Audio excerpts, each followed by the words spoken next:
கிருஷ்ணகிரியைச் சேர்ந்த மார்கரெட் விமலி என்பவர் கடந்த 1999ஆம் ஆண்டு அரூரில் உள்ள அரசு உதவி பெறும் புனித அன்னாள் தொடக்கப்பள்ளியில் இடைநிலை ஆசிரியராக நியமிக்கப்பட்டார்.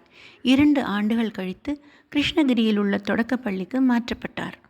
ஆசிரியை மார்கரெட் விமலி சமர்ப்பித்த மதிப்பீட்டு சான்றிதழ் தவறானது என கூறி 2012ஆம் ஆண்டு இடைநீக்கம் செய்ததுடன் அதுவரை அவர் பெற்ற சம்பளம் ரூபாய் 25 லட்சத்தை திருப்பி செலுத்த வேண்டுமென்றும் அவர் மீது குற்றவியல் நடவடிக்கை எடுக்க வேண்டுமென்றும் மாவட்ட கல்வி அலுவலர் உத்தரவிட்டார்.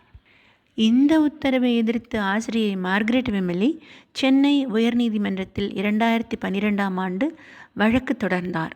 அந்த வழக்கை தனி நீதிபதி தள்ளுபடி செய்தார்.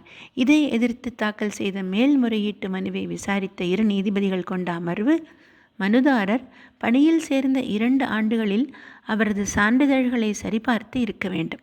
அப்படியின்றி 12 ஆண்டுகள் கழித்து பணியிடை நீக்கம் செய்தது தவறானது என்று தெரிவித்து பணியிடை நீக்கத்தையும் குற்றவியல் நடவடிக்கையையும் ரத்து செய்து உத்தரவிட்டார்கள்.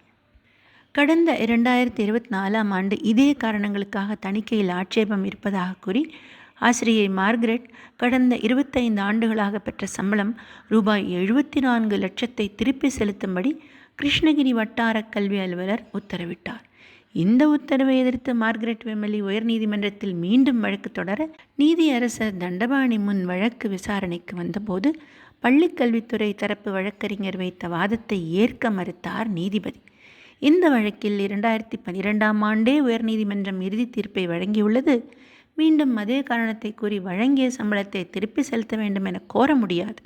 எனவே மனுதாரரிடமிருந்து ரூபாய் 74 லட்சத்தை பிடித்தம் செய்ய வேண்டும் என்று பிறப்பித்த உத்தரவு ரத்து செய்யப்படுகிறது. மேலும் அவருக்கு வழங்கப்படாமல் நிலுவையில் உள்ள 12 மாத சம்பளத்தை 12 வாரங்களுக்குள் வழங்க வேண்டும் என்றும் நீதியரசர் உத்தரவிட்டார்.